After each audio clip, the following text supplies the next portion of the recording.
Salut tout le monde, ici je reste de la chaîne en programme. Nous nous retrouvons aujourd'hui pour le deuxième et dernier épisode sur la gestion des favoris avec Firebase. Alors, si tu n'es pas encore abonné, je t'invite à le faire et d'activer la cloche de notification pour ne louper aucune des prochaines vidéos de la chaîne en programme. Donc, dans l'épisode précédent, nous avons vu comment gérer les favoris.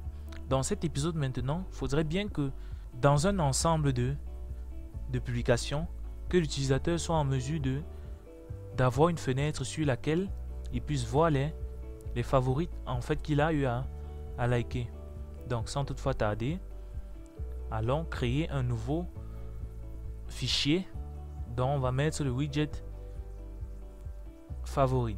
Donc new file, on va appeler favori.dat et à l'intérieur nous créons un stateless widget. Voilà, favori. Donc, dans favori, nous importons d'abord notre matériel. Ensuite, je m'en vais maintenant sur list car. Je vais faire un petit truc. Donc, list car. Je vais copier un élément qui va nous être utile. Donc, au niveau du listage, je copie ce listview.build. Voilà. Donc je le copie, CTRL C, et je viens dans mon favori. Je mets un scaffold. Voilà. Et dans le body, bien évidemment, je copie mon listview.build. Donc maintenant, car qu'est-ce que je fais? Je vais dans list car, je copie tout simplement cet ensemble-ci. CTRL C, je viens coller dans favori. Et j'importe donc mon véhicule et mon provider.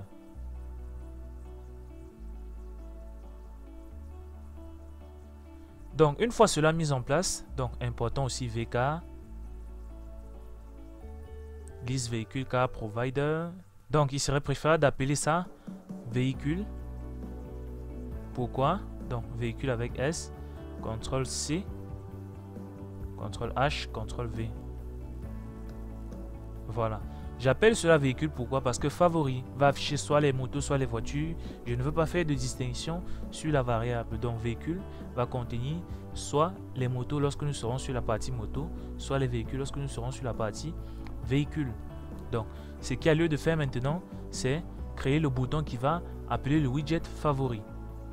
Donc on vient sur liste car. Voilà. Dans le app bar, nous allons ajouter un nouvel élément. Donc, virgule, action. Donc, dans le action, on va mettre un icon, button, qui va contenir icon. Voilà. Icons. Donc, font awesome icon.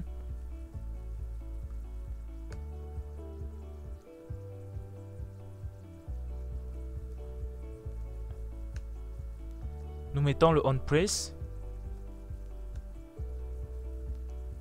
Vide pour le moment. Et nous sauvegardons. Donc là, nous avons déjà notre icône qui va nous rediriger en fait sur la page des favoris. Donc maintenant, dans le on press, on va mettre un navigator tout simplement. Donc je copie ça et je viens dans le on press. Ici, je le colle. Maintenant, dans le navigateur, qu'est-ce que nous faisons? Nous mettons à la place, ici, un stream provider.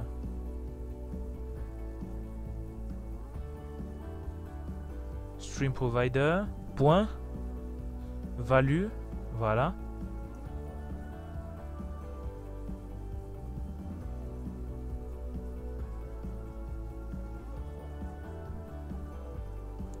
Et dans le value, bien évidemment, stream provider, nous mettons la valeur que nous allons récupérer. Donc, liste de véhicules. Voilà. Car nous pouvons avoir plusieurs véhicules en favori. Donc, sur value, on met d'abord nul. Voilà. Et ensuite, sur Child, nous mettons bien évidemment Favori. Donc, nous avons terminé avec la partie. Si nous cliquons là,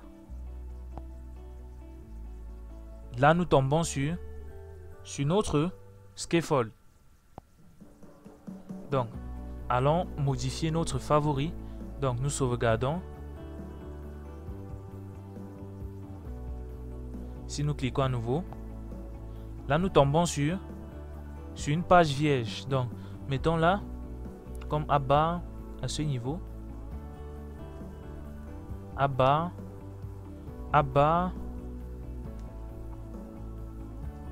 background color. Donc, background color, je veux bien m'amuser à faire un colors.read.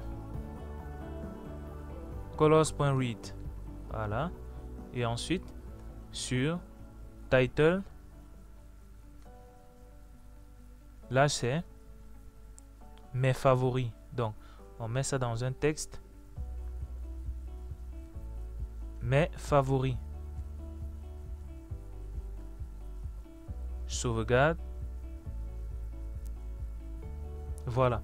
Donc, si je retourne là, maintenant nous allons dans notre DB créer maintenant la fonction que nous allons mettre dans value qui va récupérer les favoris en question.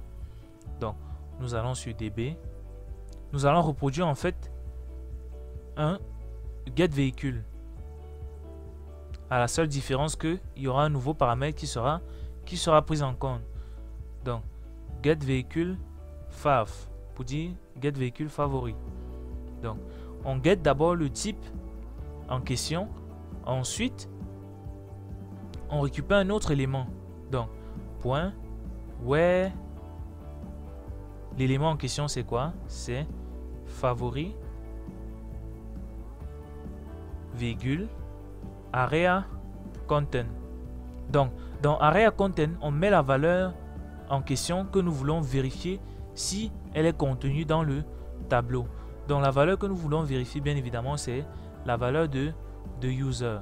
Firebase.instance. Donc, nous venons là. Nous faisons user est égal à quoi? Firebase auth.instance.current user. Voilà. Donc, on fait un final user égal. Donc, favori area content quoi? user.uid. Donc, ça veut dire que nous envoyons la valeur à Firebase. Firebase, lui seul, se charge de vérifier si le tableau favori contient l'UID. Donc, s'il contient, bien évidemment, il retourne les valeurs en question. Donc, getFav, nous revenons à notre page. Ici, on appelle notre dbservice.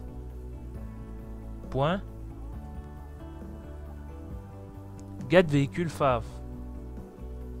Et nous passons bien évidemment le type car type .car. Donc ça veut dire que là nous voulons récupérer uniquement, vu que nous sommes sur les voitures, c'est car que nous voulons récupérer. Je sauvegarde. Et si je clique, là bien évidemment nous voyons que le favori en question ici correspond uniquement à ce favori-ci. Si je like les deux et que je viens là, nous voyons que nous avons deux favoris. Donc j'ai pris la peine de faire quelques enregistrements de plus. Donc si vous voyez là, il y a un petit problème qui se pose. C'est quoi? C'est que nous ne parvenons pas à avoir accès au bouton qui est juste derrière le floating action button. Donc pour résoudre ce problème, nous venons sur notre liste vue qui est dans liste car. Donc à ce niveau, nous allons faire une petite vérification. Donc je coupe ça. La vérification que je vais effectuer, c'est quoi?